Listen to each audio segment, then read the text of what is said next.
버스는 산 사람보다 죽은 사람을 먼저 내려놓았다. 정아는 계단에 발을 걸친 채 잠깐 멈췄다. 기사 아저씨가 짜증 섞인 손짓을 했다. 뒤에 선 학생 하나가 이어폰을 낀 채 혀를 찼다. 정아는 왼손에 유골함을 더 세게 끌어안고 노루목 정류장 바닥에 내려섰다. 아스팔트가 뜨거웠다. 운동화 밑창에서 누른 고무 냄새가 올라왔다. 버스 문이 닫혔다. 푸식, 검은 매연이 정안의 종아리를 핥고 지나갔다. 왼손에는 유골함, 오른손에는 캐리어. 사람 하나가 가루가 되어도 손목을 눌렀다. 지독한 무게였다. 정류장 옆 평상에 여자 셋이 앉아 있었다. 셋 다 모자챙을 눈썹까지 눌러쓰고 있었다. 팔토시는 팔꿈치까지 올라와 있었고 손등은 나무 껍질처럼 검었다. 가운데 여자가 입속에서 사탕을 굴렸다. 딱, 딱. 사탕이 이빨에 부딪히는 소리가 정류장 그늘에 박혔다. 왔네. 정아는 고개를 숙였다. 여자가 유골함을 봤다. 그게 그 양반이요? 예. 가볍디? 정아는 대답하지 않았다. 여자가 평상에서 내려왔다. 키는 작았다.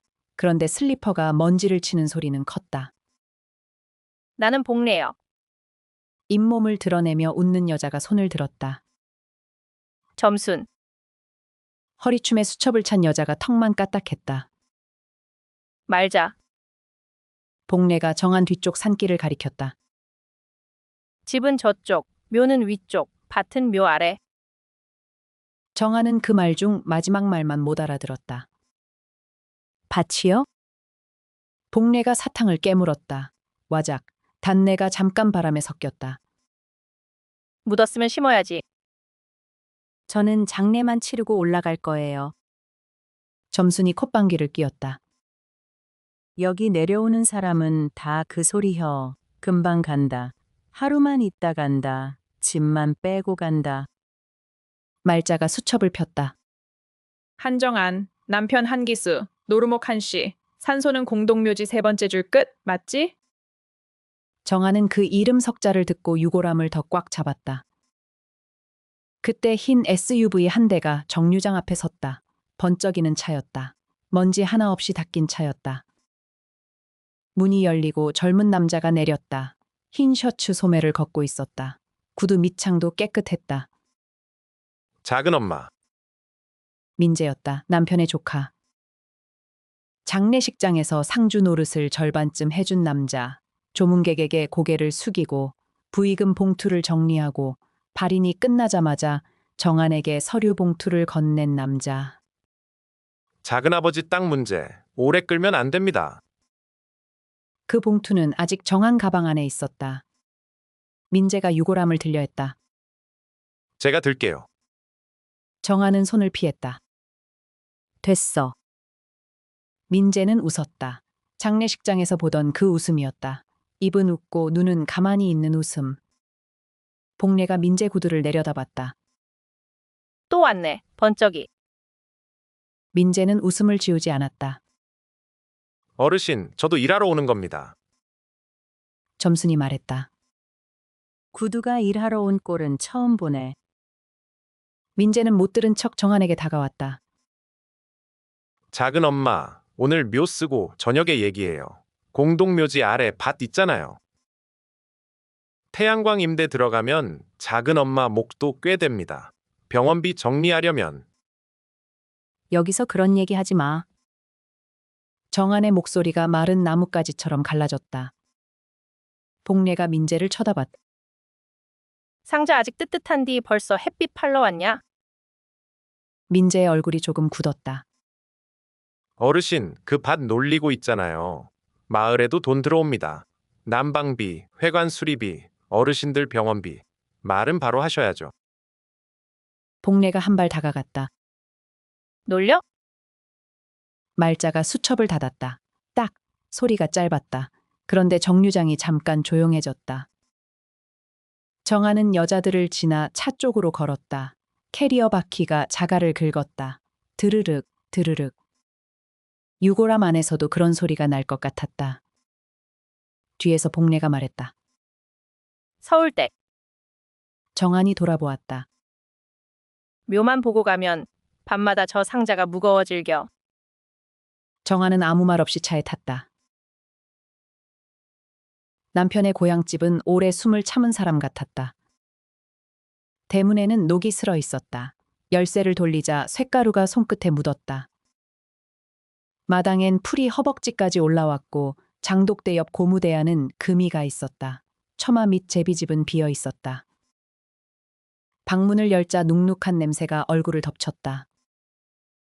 곰팡이 먹은 벽지, 오래 닫힌 이불, 쥐 오줌, 식은 장판.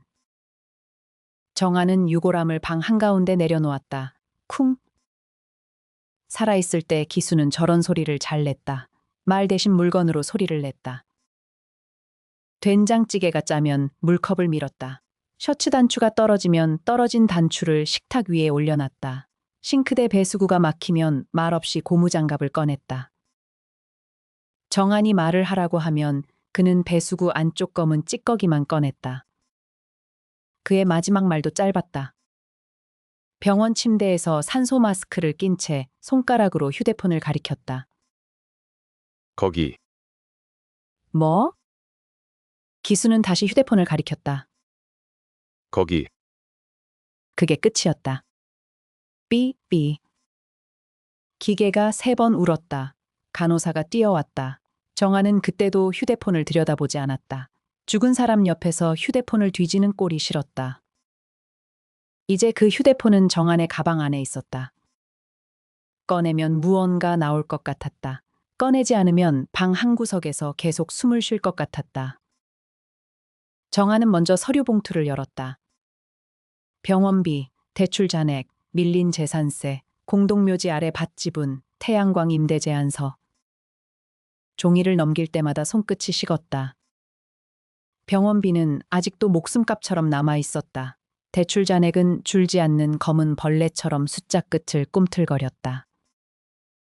태양광 계약금만 컸다. 그 숫자만 방 안에서 혼자 살이 쪄 있었다. 정한은 유골함을 봤다. 당신 이거 알고 있었어? 상자는 대답하지 않았다. 천장 위로 쥐가 지나갔다. 사사삭, 사사사삭. 죽은 사람보다 산 쥐가 더 바빴다. 묘를 쓰는 날 흙은 축축했다. 공동묘지는 산비탈에 붙어 있었다. 봉분들이 비늘처럼 줄지어 있었다.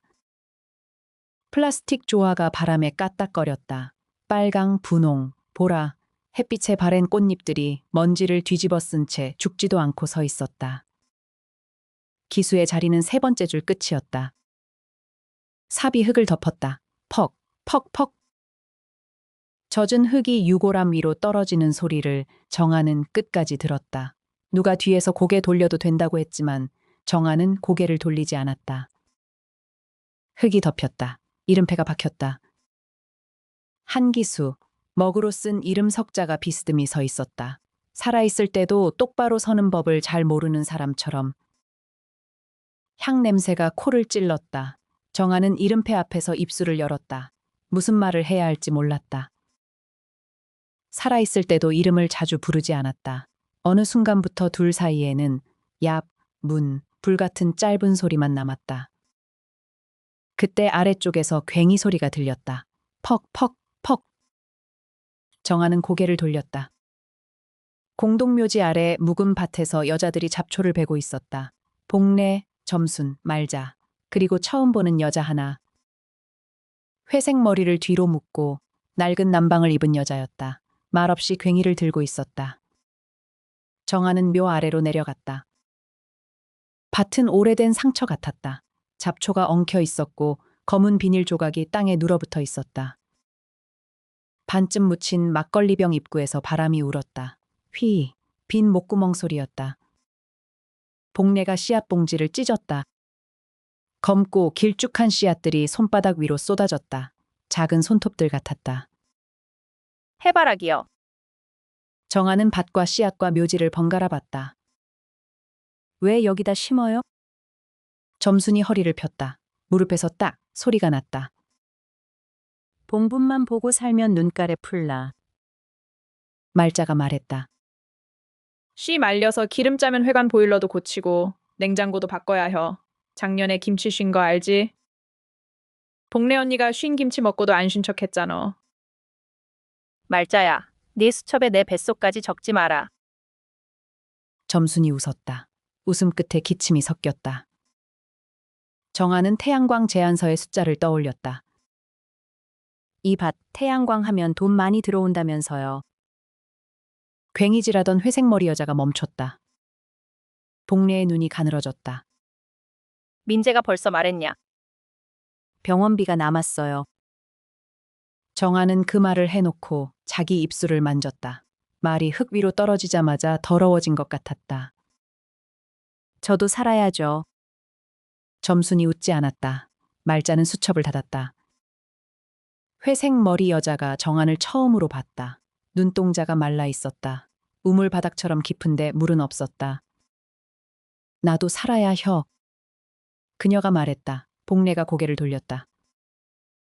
금실아, 금실은 괭이 자루를 3개 쥐었다. 내가 제일 먼저 도장 찍을겨. 밭 위로 바람이 지나갔다.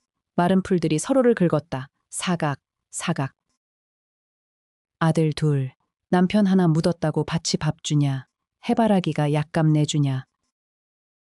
장판 밑에 빈 문서가 눅눅해져서 썩고 있어. 썩어도 숫자는 안 없어져.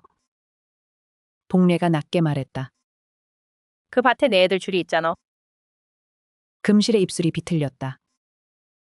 내 애들 줄? 애들이 와서 물 한 컵 떠줘? 밤에 다리 쥐날 때 주물러줘? 묘는 묘고 빚은 빚이여. 정아는 금실의 손을 봤다. 손톱은 짧았고 손톱 밑에는 오래된 흙이 박혀 있었다. 저 손은 이미 많은 걸 묻었고 아직도 무언가를 놓지 못하고 있었다. 복례가 씨앗을 정안에게 내밀었다. 그래도 심어. 정아는 받지 않았다. 어차피 갈아엎을 거면 왜 심어요? 복례의 손바닥 위에서 씨앗들이 햇빛을 받았다. 까만 껍질마다 빛이 작게 박혔다. 갈아엎힐지 안 엎힐지 씨앗은 모르잖아. 정아는 손을 내밀지 않았다. 점순이 씨앗 한 줌을 정안의 고무 장갑 안에 억지로 쑤셔 넣었다. 말 많다, 구멍 파. 정아는 무릎을 꿇었다. 흙이 바지를 적셨다. 손가락으로 구멍을 파자 찬 냄새가 올라왔다. 지렁이 하나가 몸을 접으며 도망갔다. 정아는 씨앗 2알을 넣었다. 왜 2알이에요? 하나는 못 올라올 수 있잖아. 둘 다 올라오면요? 하나는 뽑아. 정안의 손이 멈췄다. 왜요? 한 구멍에 대가리 둘이면 둘 다 비틀어져. 금실이 괭이를 다시 들며 말했다. 살놈 하나 남겨야 혀. 그 말이 흙 속으로 들어갔다. 정아는 씨앗 위에 흙을 덮었다. 손바닥으로 눌렀다. 흙은 미지근했다. 방금 묘에 덮은 흙과 같은 냄새가 났다. 그날 밤 정아는 기수의 휴대폰을 켰다. 충전기를 꽂자 화면이 늦게 켜졌다. 잠금 번호는 그의 생일이었다. 정아는 망설이지 않고 눌렀다. 서로의 속은 몰라도 그런 숫자는 몸이 알고 있었다. 사진첩을 열었다. 거래처 명함, 자동차 계기판, 약 봉투, 흔들린 공사 현장, 병원 천장, 수액거리. 별것 없었다. 그러다 마지막 가까운 곳에서 정안의 등이 나왔다. 부엌 싱크대 앞에 선 정안, 머리는 대충 묶였고 어깨는 축 내려가 있었다. 사진은 흔들렸다. 화면 한쪽에는 밥그릇 가장자리가 보였다. 아마 기수가 식탁에 앉아 몰래 찍은 모양이었다. 정아는 그 사진을 오래 봤다. 저녁 설거지 중이었을 것이다. 무슨 국을 끓였는지 기억나지 않았다. 그날 기수가 밥을 남겼는지도 기억나지 않았다. 둘 사이에 무슨 말이 오갔는지도 떠오르지 않았다. 그런데 그의 휴대폰에는 자기 등이 남아 있었다. 왜 찍었을까? 왜 보여주지 않았을까? 죽기 전 거기라고 한 게 이 사진이었을까? 정아는 화면을 손가락으로 밀어 확대했다. 등이 커졌다. 사진 속 등은 자기 것인데 낯설었다. 오래 비를 맞은 지붕 같았다. 그 등 뒤에서 기수는 숟가락을 놓고 휴대폰을 들고 셔터를 눌렀다. 아무 말도 하지 않고. 정아는 휴대폰을 방바닥에 내려놓았다. 밖에서 개가 짖었다. 멀리서 한 번, 가까이서 두 번, 그리고 다시 조용해졌다. 유골함은 이제 없었다. 그런데 방 한가운데는 여전히 무거웠다. 며칠 뒤 싹이 올라왔다. 정아는 서울로 돌아가는 버스표를 끊었다가 취소했다. 민재는 매일 전화했다. 작은 엄마, 도장만 찍으면 됩니다. 총회 전이라며 분위기를 잡아야죠. 금실 할머니도 찬성 쪽이에요. 작은 엄마가 한마디 해주면 빨라요. 내가 왜? 작은아버지 지분 있잖아요. 그리고 현실적으로 생각하셔야죠. 꽃 심는다고 병원비 없어져요? 민재의 말은 틀리지 않았다. 틀리지 않은 말은 칼보다 오래 들어왔다. 칼은 찌르고 빠지는데 틀리지 않은 말은 몸 안에서 자리를 잡았다. 정아는 전화를 끊고 밭으로 갔다. 씨앗을 넣은 자리마다 작은 잎이 벌어져 있었다. 흙을 밀고 올라온 초록 것들은 얇았다. 손가락으로 건드리면 바로 접힐 것 같았다. 어떤 구멍에서는 두 포기가 같이 올라왔다. 나란히 비슷한 키로 서로를 밀지 않고. 정아는 그 앞에 쪼그려 앉았다. 복례가 뒤에서 말했다. 뽑아. 정아는 대답하지 않았다. 둘 다 두면 둘 다 못 커. 조금 더 두면 안 돼요? 복례가 옆에 앉았다. 무릎에서 낮은 소리가 났다. 밭에서는 조금 더가 사람 잡아. 정아는 작은 포기 하나를 잡았다. 줄기는 손톱보다 가늘었다. 힘을 주자 뿌리가 흙에서 빠졌다. 흰 실 같은 뿌리들이 젖은 흙을 물고 나왔다. 툭. 끊어지는 감각이 손끝에 남았다. 정아는 뽑은 싹을 버리지 못했다. 주머니에 넣고 키울래? 정아는 싹을 밭둑에 내려놓았다. 던지지는 못했다. 그냥 놓았다. 잎이 흙에 닿아 옆으로 누웠다. 복례가 정한의 손을 봤다. 내 손은 아직 사람을 잘 못 버리네. 정한은 흙 묻은 손가락을 문질렀다. 흙은 지워지지 않고 더 번졌다. 버려야 사는 것도 있겠죠. 그 말 번쩍이가 가르치디? 정한은 복례를 쳐다봤다. 복례가 밭 아래 마을을 봤다. 낮은 지붕들이 햇빛에 하얗게 떠 있었다. 돈 필요하지. 밥도 돈이고 약도 돈이고 죽은 놈 땅에 눕히는 것도 돈이지. 그럼 왜 반대해요? 복례는 손가락을 천천히 폈다. 마디마다 굵은 혹이 솟아 있었다. 아침엔 이놈들이 안 펴져. 젓가락도 못 쥐어. 근디 밭에 나와 흙을 만지다 보면 조금씩 펴져. 돈은 약 사주지. 근데 내 손가락이 왜 굳어가는지는 안 물어. 정아는 아무 말도 하지 못했다. 그날 저녁 정아는 태양광 계약서 위에 도장을 올렸다. 빨간 인주 뚜껑을 열자 기름 냄새가 났다. 도장 끝이 인주에 닿았다. 말랑한 붉은 살 속으로 한정한 세 글자가 눌렸다. 종이 빈칸이 기다리고 있었다. 도장 하나 찍으면 숫자가 움직인다. 병원비가 줄고 서울 집주인의 문자가 덜 날아오고 카드값 독초금도 멈춘다. 그때 기수의 휴대폰이 진동했다. 죽은 사람 전화가 아직도 알림을 받았다. 화면에 사진 백업 알림이 떴다. 작은 미리 보기 안에 정한의 등이 있었다. 싱크대 앞에 등, 그가 말없이 찍은 등. 정한은 도장을 내려놓았다. 도장 끝에 묻은 인주가 장판에 닿았다. 붉은 점 하나가 남았다. 피 한 방울 같았다. 총회 전날 금실이 정한의 집에 왔다. 하늘이 낮았다. 금실은 검은 비닐봉지를 들고 있었다. 안에는 삶은 감자가 들었다. 김은 거의 빠져 있었다. 먹어. 정한은 상을 폈다. 둘은 마주 앉았다. 방 안에 흙 묻은 감자 냄새가 퍼졌다. 금실은 감자 껍질을 손톱으로 벗겼다. 손톱 밑이 검었다. 벗겨진 껍질은 얇은 살점처럼 신문지 위에 붙었다. 너 도장 찍을 거냐? 정한은 감자를 만지작거렸다. 찍어야 할 것 같아요. 금실이 고개를 끄덕였. 나도. 둘은 한동안 감자만 먹었다. 퍽퍽한 것이 목에 걸렸다. 정아는 물을 마셨다. 컵 안에서 수돗물 냄새가 났다. 내 큰 놈은 물에 갔어. 여름 장마 때. 작은 놈은 차에 갔고 남편은 술에 갔어. 그녀는 감자를 반으로 쪼갰다. 뜨거운 김이 조금 올라왔다.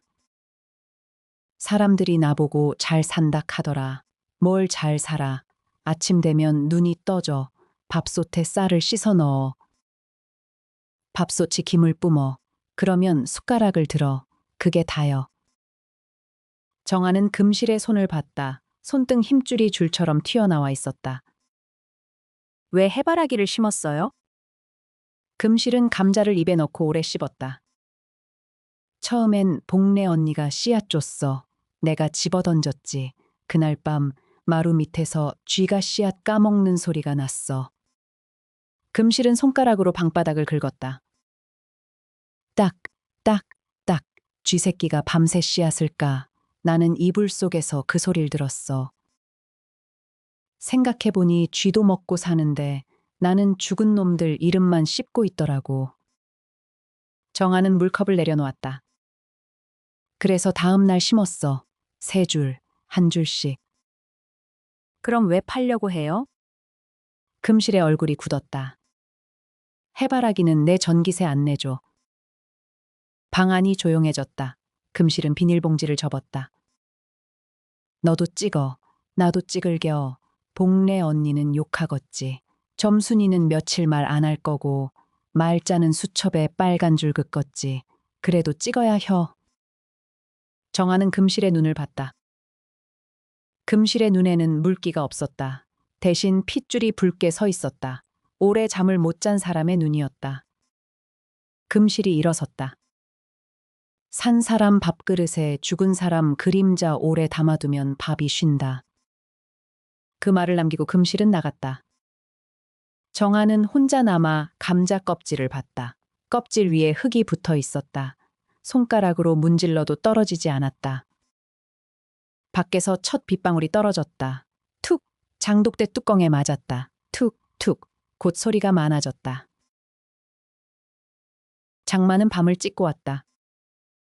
처음엔 빗줄기가 얇았다. 처마 끝에서 물이 실처럼 떨어졌다.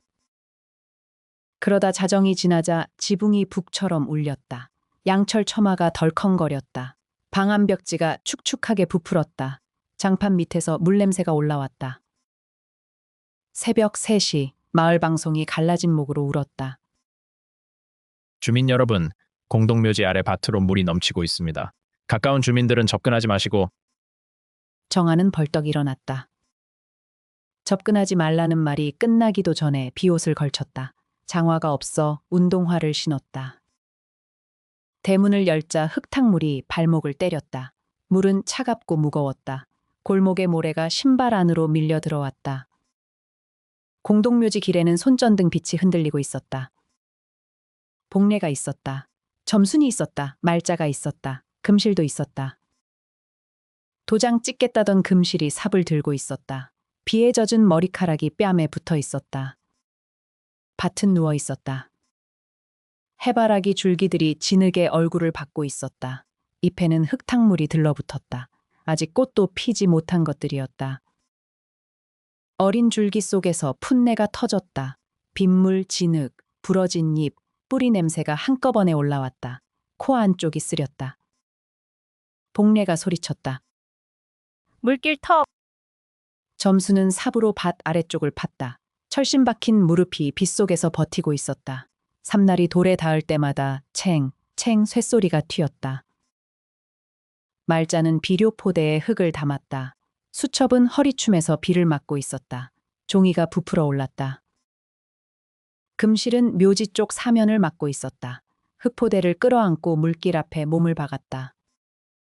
정아는 잠깐 멈췄다. 그 밭은 내일이면 계약서 위로 넘어갈 땅일지도 몰랐다. 숫자로 바뀔 땅, 병원비를 갚아줄 땅, 서울로 돌아가는 표가 될 땅. 그런데 지금 그 땅은 소리를 내고 있었다. 물에 뽑히는 뿌리 소리, 줄기가 꺾이는 소리, 여자들의 숨소리, 비옷이 서로 비벼지는 소리. 복례가 정한을 보고 욕을 했다. 구경 왔냐, 잡아. 정한은 뛰어들었다. 쓰러진 줄기 하나를 잡았다. 해바라기 줄기에는 잔털이 돋아 있었다. 손바닥이 따끔거렸다. 줄기를 세우자 뿌리 쪽 흙이 흔들렸다. 세게 잡지 마. 목 부러져. 점순이 노끈을 던졌다. 정한은 줄기를 말뚝에 묶었다. 손가락이 미끄러졌다. 진흙이 매듭 사이로 들어갔다. 손톱이 뒤집힐 것처럼 당겼다. 비가 눈을 때렸다. 입안으로 흙물이 들어왔다. 십자 모래가 이빨 사이에서 갈렸다. 금실이 위쪽에서 외쳤다. 봉분 쪽 터진다.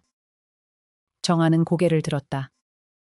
공동묘지 세 번째 줄 끝, 기수의 봉분 옆으로 물길이 생기고 있었다. 흙이 깎였다. 이름패가 흔들렸다. 정한은 뛰었다. 진흙이 발목을 잡았다. 한 번 넘어졌다. 무릎이 돌에 부딪혔다. 뼈 안쪽에서 둔한 불이 켜졌다. 손바닥을 짚고 일어나자 살이 벗겨졌다. 피가 빗물에 바로 풀렸다. 봉분 옆으로 물이 파고들었다. 정한은 두 손으로 흙을 퍼서 막았다. 흙은 물에 풀려 손가락 사이로 빠졌다. 아무리 퍼도 물은 세기를 만들었다. 포대. 복례가 흙포대를 끌고 왔다. 점순이 뒤에서 밀었다. 말자가 또 하나를 가져왔다. 금실은 맨몸으로 포대 위에 올라탔다. 금실 언니 내려와요. 정한이 소리쳤다. 금실은 대답하지 않았다. 흙포대 틈에 손을 쑤셔 넣었다. 손톱 하나가 뒤집혔다. 피가 빗물에 씻겨 내려갔다. 내가 판닥했다고 물까지 팔라는 법은 없잖아. 금실의 목소리가 빗속을 찢었다. 복례가 이를 악물고 웃었다. 이 미친년아. 말은 바로 해라. 팔고 싶어도 내 손이 먼저 막고 있잖아. 넷이 포대를 눌렀다. 물이 허벅지를 때렸다. 봉분 옆 흙이 조금씩 멈췄다. 이름패는 비스듬히 기울었지만 빠지지 않았다.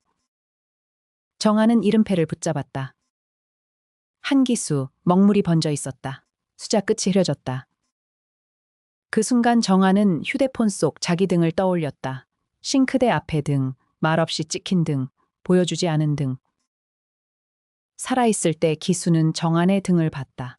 죽은 뒤 정한은 그의 이름패 앞에서 무릎으로 흙을 막고 있었다. 비가 얼굴을 때렸다. 코에서 물이 흘렀다. 입술이 떨렸다.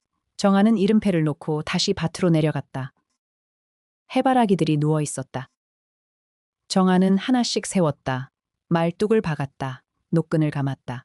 부러진 것은 옆에 기대게 했다. 뽑힌 것은 흙을 다시 덮었다. 혼자 서는 것은 하나도 없었다. 노끈 없이는 누웠고 말뚝 없이는 휘었고 옆줄기 없이는 바람에 다시 꺾였다. 복례가 옆에서 낮게 말했다. 봐라. 정한은 숨을 헐떡였다. 꽃은 혼자 서는 줄 알지? 비가 복례의 턱에서 뚝뚝 떨어졌다. 혼자 서는 놈은 없어. 안 보이는 데서 누가 묶어주는겨. 정한은 대답하지 않았다. 손가락으로 매듭을 더 세게 잡아당겼다. 노끈이 젖은 살을 파고들었다. 새벽 끝에 비가 약해졌다. 밭은 진흙탕이었지만 해바라기들은 서 있었다. 곱게는 아니었다. 다들 비스듬했다. 누구는 말뚝에 기대고 누구는 노끈에 목을 맡기고 누구는 옆줄기와 묶인 채 겨우 잎을 들었다. 금실은 밭둑에 앉아 손톱에 천을 감고 있었다. 정한이 옆에 앉았다. 둘 다 말이 없었다. 손전등 불빛이 약해졌다. 도장 찍을 손이 남아있나 모르겠다. 정한은 자기 손을 봤다. 손바닥 살이 찢어지고 손톱 밑에는 흙이 박혀 있었다. 인주보다 더 진한 것이 손끝마다 들어앉아 있었다. 나는 못 찍겠어요. 금실은 밭을 봤다. 나도 오늘은 못 찍겠다. 내일은요?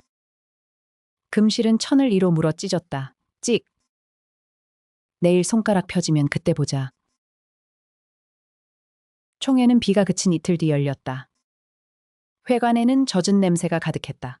장마에 부른 벽지, 덜 마른 수건, 된장국, 파스, 흙 묻은 장화. 선풍기는 덜덜거리며 돌았다. 날개마다 먼지가 붙어 있었다. 민재가 앞에 섰다. 흰 셔츠 대신 남색 작업복을 입고 왔다. 그래도 구두는 깨끗했다. 책상 위에는 계약서가 놓였다.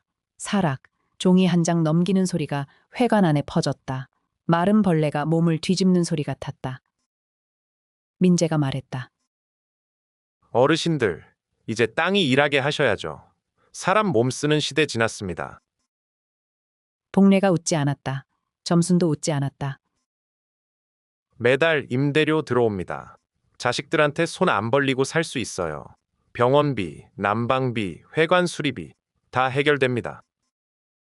저도 이 일 성사 안 되면 회사에서 잘립니다. 저만 먹고 살자고 이러는 거 아닙니다. 몇몇 노인들이 고개를 끄덕였다.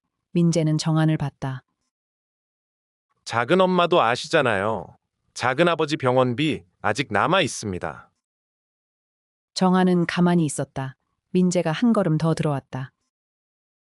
작은 아버지 살아계셨으면 찍으셨을 겁니다. 회관 안이 조용해졌다.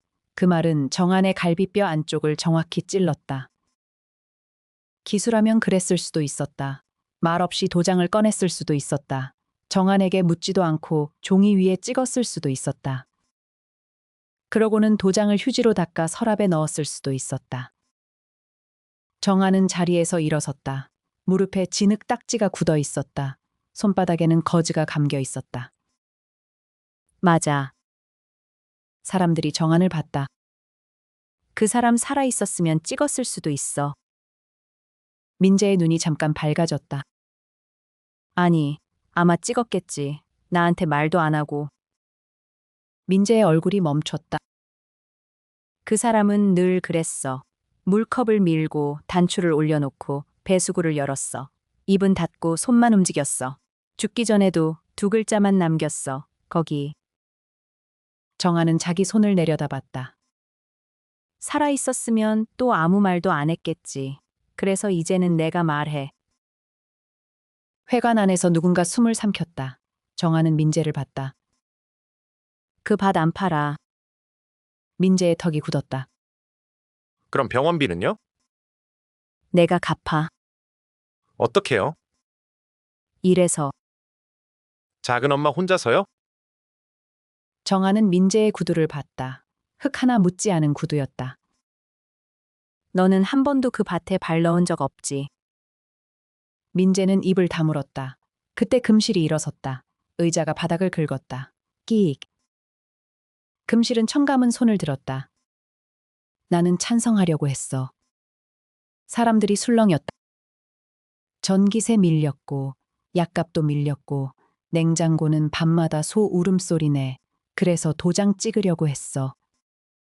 그녀는 손을 내리지 않았다. 근디 그날 밤 내 손이 먼저 포대 잡더라. 나는 내 손을 못 이겨. 복례가 고개를 숙였다. 입꼬리가 아주 조금 움직였다. 금실은 민재를 봤다. 번쩍아. 민재의 얼굴이 굳었다. 저 밭은 안 판다. 점순이 손을 들었다. 나도 안 판다. 말자가 젖어 부풀어 오른 수첩에 크게 줄을 그었다. 반대. 복례가 마지막으로 손을 들었다. 반대. 뒤쪽에서 노인 하나가 중얼거렸다. 죽은 마누라 묘 앞에 쇠장 번쩍이는 거 꼴 보기 싫다. 나도 반대. 손들이 하나씩 내려갔다. 찬성 쪽으로 들리던 손들이 무릎 위에 떨어졌다. 늙은 새처럼 접혔다. 계약서는 접혔다. 사락, 이번엔 정말 벌레가 죽는 소리 같았다. 민재는 종이를 가방에 넣었다. 입술이 하얗게 눌려 있었다. 나가면서 정한을 한번 봤다. 후회하실 겁니다. 정한은 고개를 끄덕였다. 그건 내가 해. 여름 끝에 해바라기가 피었다. 꽃들은 사람 얼굴보다 컸다. 노란 꽃잎은 햇빛을 받아 눈을 찔렀다. 가운데 씨앗 박힌 부분은 검고 촘촘했다. 벌들이 달라붙었다. 윙. 작은 톱날들이 공기를 갈았다. 밭 전체가 노란 머리통으로 가득했다. 그런데 꽃들은 묘지를 보지 않았다. 공동묘지를 등지고 해 뜨는 쪽을 향해 서 있었다. 죽은 사람들에게 등을 보이고 산 아래 마을과 논과 도로와 먼 전봇대를 보고 있었다. 정아는 복례에게 물었다. 죽은 사람들 보라고 심는 줄 알았어요. 복례는 수건으로 목을 닦았다. 수건에서 쉰땀 냄새가 났다. 죽은 놈들 눈이 어디 있다고 보겠냐? 그럼 왜 심어요? 복례가 해바라기 하나를 툭 쳤다. 꽃머리가 무겁게 흔들렸다. 산년들 보라고 심지. 점순이 옆에서 말했다. 저놈들 봐. 무덤 쪽 안 봐. 해 쪽 봐. 배운 놈들이여. 금실은 자기 세 줄 앞에 서 있었다. 꽃대 하나를 두 손으로 잡았다. 줄기에는 거친 털이 돋아 있었다. 그녀는 아무 이름도 부르지 않았다. 그냥 줄기를 한번 꽉 쥐었다가 놓았다. 말자는 수첩에 뭔가를 적었다. 뭘 적어요? 말자가 말했다. 올해 살아남은 놈 숫자. 죽은 건요? 말자가 수첩을 덮었다. 죽은 것까지 적으면 수첩 모자라. 가을이 가까워지자 꽃들은 고개를 숙였다.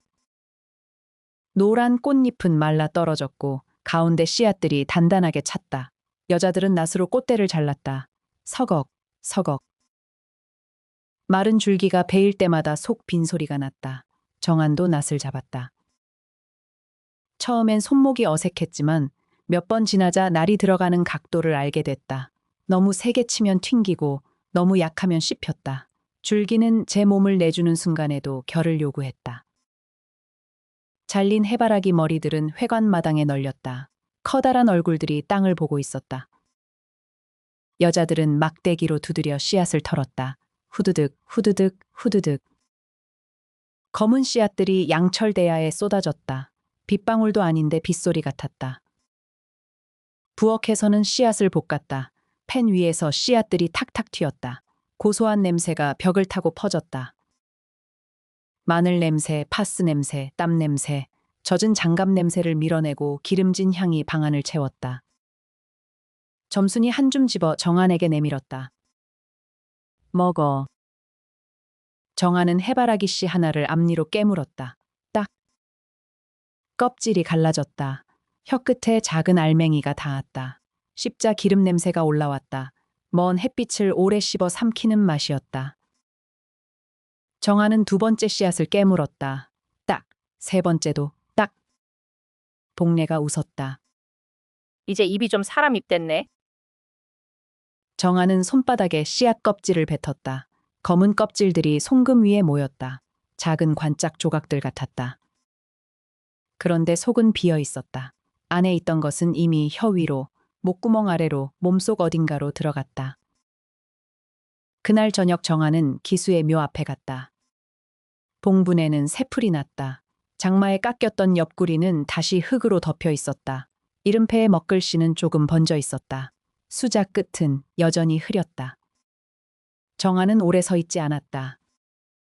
주머니에서 해바라기 씨 한 줌을 꺼냈다. 봉분 앞에 놓지 않았다.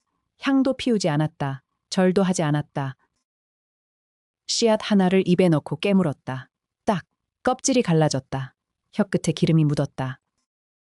정한은 봉분을 등지고 섰다. 그 순간 휴대폰 속 사진이 떠올랐다. 싱크대 앞에 서 있던 등, 기수가 말없이 찍어둔 등, 그 등은 물 묻은 그릇 앞에 서 있었다. 이제 정한의 등은 봉분 앞에 서 있었다. 살아있을 때 그는 정한의 등을 찍었다. 죽은 뒤 정한은 그의 무덤에 등을 보였다. 아래쪽 밭은 비어 있었다. 잘린 줄기들이 짧게 남아 있었다. 그루터기마다 저녁 햇빛이 걸렸다. 회관 쪽에서는 여자들이 밥상을 차리고 있었다. 양은 그릇 부딪히는 소리, 된장국 끓는 소리, 복례가 점순에게 욕 섞어 웃는 소리가 올라왔다. 정한은 그쪽으로 걸어 내려갔다. 운동화 밑에서 마른 흙이 바스러졌다. 뒤에서 바람이 불었다. 봉분 위 새풀이 한쪽으로 누웠다. 정한은 돌아보지 않았다. 한 걸음마다 씨앗 껍질 하나씩 이빨 사이에서 깨졌다.